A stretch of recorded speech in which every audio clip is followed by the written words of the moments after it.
Was Stalin right? No. Yes. He killed millions of his own people. To save the rest. He inherited a nation of peasants scratching at the dirt with wooden plows, and in a single lifetime he forged the steel that stopped the Austrian painter dead at the gates of Moscow. Without it, every capital in Europe learns to salute in German. That is not a crime. That is arithmetic. He starved the farmers who grew that grain to pay for the steel, roughly 6 million of them, with the food stacked at the railheads under guard. You call it arithmetic. Every man I have ever put in a cell called it arithmetic too. It is the first word they reach for when the number gets too large to feel. The old world was rotten. Rot does not repair itself. A strong hand cuts it away before it spreads. That is not cruelty. That is... He shot 3 of his 5 marshals, 13 of his 15 army commanders, 37,000 officers, give or take.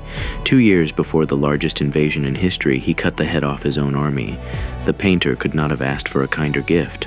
You think freedom is the natural state and order is the imposition. It is the reverse. Freedom is what a full stomach calls the problem it no longer has.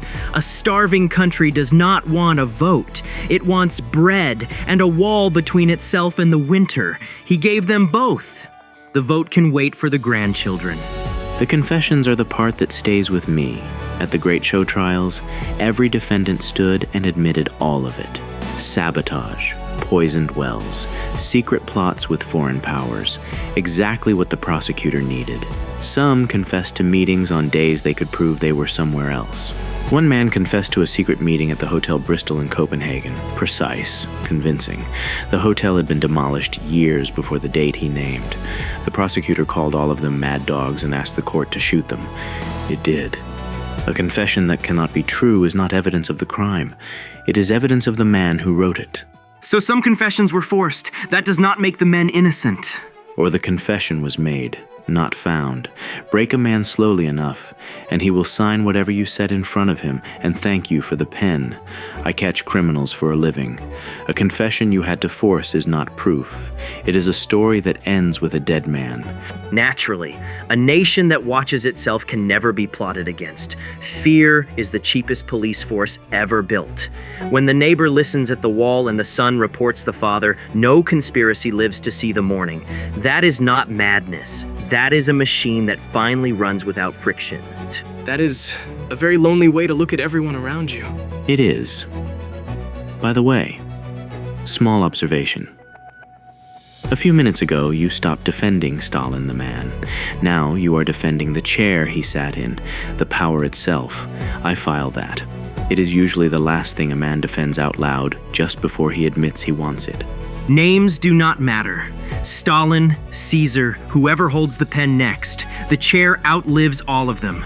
The world will always be rotten, and it will always need one person calm enough to look at every name in it and decide, without flinching, who stays.